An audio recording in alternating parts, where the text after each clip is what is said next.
Hi, welcome to a new session of analog circuits. In today's class 5, we are going to see the actual comparison of half wave rectifier with full wave rectifier. So in our previous classes under PN junction diode rectifier, we have seen the basics of half wave rectifier and a full wave rectifier. If at all you remember, we have also calculated the ripple factor. That is a derivation of ripple factor, and we have estimated it for half wave rectifier and full wave rectifier. When you look back into the MATLAB models of half wave rectifier and full wave rectifier, you can see that half wave rectifier, the output, whenever the diode is on, the output voltage is obtained, which is likely with the input voltage. And when the reverse bias is there, the diode will not operate. Whereas in the full wave rectifier, when a center trap transformer is used, we can see the output voltage is completely unidirectional in nature, and that is continuous as long as the periodic sinusoidal signal is continuous. So in today's session, we are going to see the basic difference between half wave rectifier and full wave rectifier. In our previous classes, we have already calculated the average value, RMS value, form factor, and ripple factor. So the average value for half wave rectifier is Vm by pi or Im by pi, whereas for the full wave rectifier, it is 2 Vm by pi or 2 Im by pi.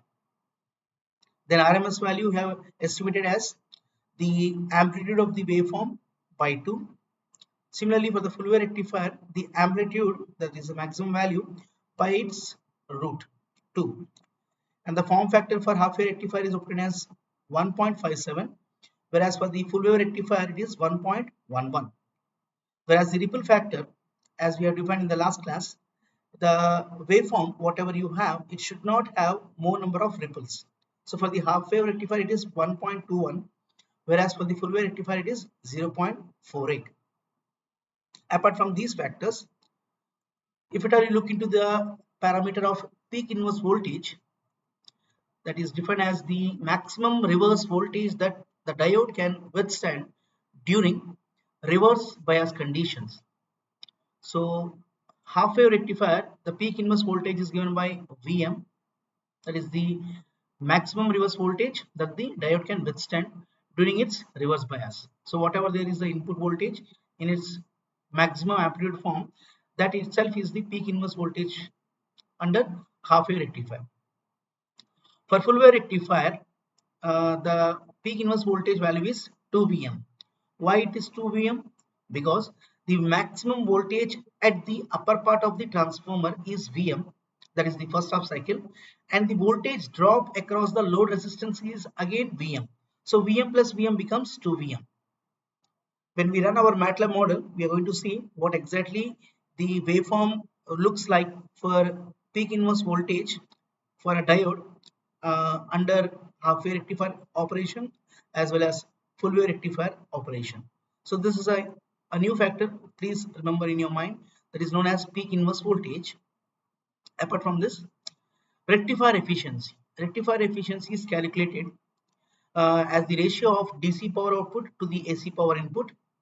So mathematically it is given by the ratio of PDC to the PAC into 100, where PDC is known as IDC square RL, that is the DC power which is given by IDC square RL, as well as AC power it is taken as IRMS square of RS plus RF plus RL. So all the drops it is taken into the consideration, and the power in all the resistors it is accumulated, and it is estimated as IRMS square multiplied with the sum of the resistors, source resistance, the diode forward bias or reverse bias resistance, and the load resistance.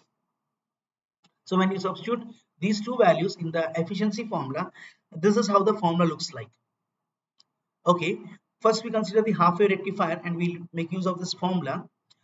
We know that the value of IDC and IRMS in the case of half wave rectifier, it is Im by 2 whole square divided by Im by 2 whole square, sorry, Im by pi whole square by Im by 2 whole square. And you can see the resistors are taken into this account in such a way that this load resistance, when I'm taking as a common factor, it is obtained to be 4 by pi square from this particular calculation, 1 whole divided by Rs plus Rf by Rl plus 1. If it will I neglect the drop, then the value changes to 40.6%. Just a small mathematical alterations is done over here, and assuming the factor of resistors to be negligible, then the efficiencies for half wave rectifier is obtained to be 40.6%. Now come back to the full wave rectifier. For full wave rectifier, the DC component by AC component, it is obtained to be 2Im by pi whole square divided by Im by root 2 whole square. So again, neglecting the drops or the ratios of the resistors, I will be land upping with the efficiency of full wave rectifier, which is equivalent to 81.2%. So when you compare the half wave rectifier and with full wave rectifier is almost double equivalent to half wave rectifier. So full wave rectifier is most efficient. Fine. When you look back into the MATLAB circuit, see here I have taken the another new factors, that is peak inverse voltage and efficiency, and I have included in this tabular column. When I look back into the MATLAB model, here you can see a half wave rectifier and the full wave rectifier. Forget about the scopes, just see the half wave rectifier and full wave rectifier. Check out the inputs. Input here it is 230 volts for half wave rectifier. I can change it to any other value also, but let me take the value as it is here. Okay, and whereas in the full wave rectifier, the 230 volts is changed to 24 volts, that is step down voltage is taken, and here it is acting as input as 24. Okay, you just keep in your mind the input voltage over here and here. So here also you can see the step down voltage is 24. So in both the cases, the transformer is utilized to step down the voltage, and that is given to the diode. That is for half wave and that is for full wave. Okay, and the voltage measurements is done. You can see here this voltage measurement is across the input supply, this voltage is across the diode. Okay, and another voltage is across the load. So you have three voltage measurements for half wave rectifier. One is across the source, that's why the resistance is taken as Rs. Then one across the diode under forward bias, so this is Rf, and this is RL, so that is taken here as 20. Okay, so these three values of drops is estimated over this particular scope. Okay, source voltage is there, output voltage is there, diode voltage is there. Similarly, in the case of full wave rectifier, in full wave rectifier again, the voltage across transformer when diode D1 is conducting, that voltage is taken as the input voltage. Okay, then the output across the resistor, the output is across the resistor, that is taken as V0. So this is V0, and the diode voltage here it is taken as Vd. So here it is Vd. Okay, so here I have taken the time as 0.04 and I'll run this. So it is compiling, you can see over here.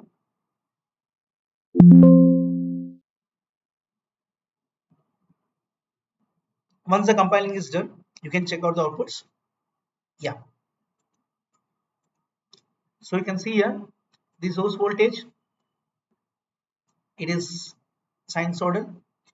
The output voltage for the half wave rectifier, it is this, and this green waveform is the reverse voltage across the diode. And what is its value? You can see here the positive voltage is for the source input or across the diode is ranging from 0 to 34 approximately in both the cases, whereas the voltage across the diode, whenever the diode is off, you can see the voltage develop across the diode. You can see here this is the reverse voltage, that's why it is known as inverse voltage, and this is the peak value. So peak value is minus 34. So this is for half wave rectifier. I hope you got these waveforms. We can cross check like this. Okay, let me close this. Now I'll come back to the full wave. Now you see the full wave rectifier. Same, the voltage is source voltage is approximately 34. The output is also 34. What is the difference? For half wave rectifier, In the reverse bias, the output voltage is 0, whereas for the full wave rectifier, it is continuing. Now come back to the diode. Now you see under reverse bias of diode 1, the peak inverse voltage is doubled. The peak inverse voltage is doubled. 34 plus 34, it becomes 68. So approximately 68 is over here. So that is a peak observed in the reverse bias of diode 1. So this is an important catch when you look back into the half wave rectifier outputs with full wave rectifier outputs. So these two are the circuits. Apart from this, you can see I have taken extra connections of outputs across the diode voltage, output voltage under half wave, diode voltage and load voltage under full wave, and have taken as a common waveform over here.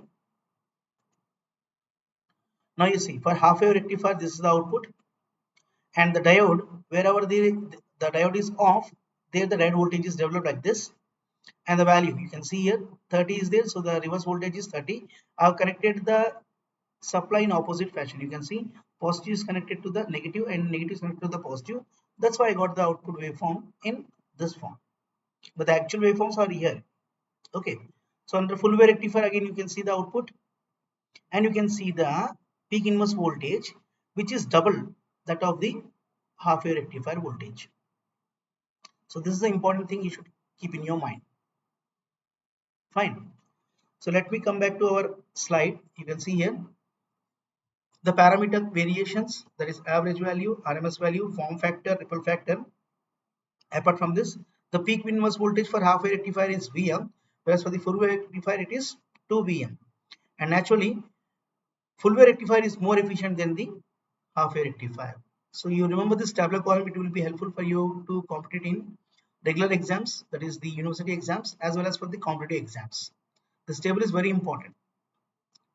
So that's all for today's class. I hope you like this particular video. Please share this video among your friends and subscribe to this channel, and please press the bell icon for the future notifications. Thank you.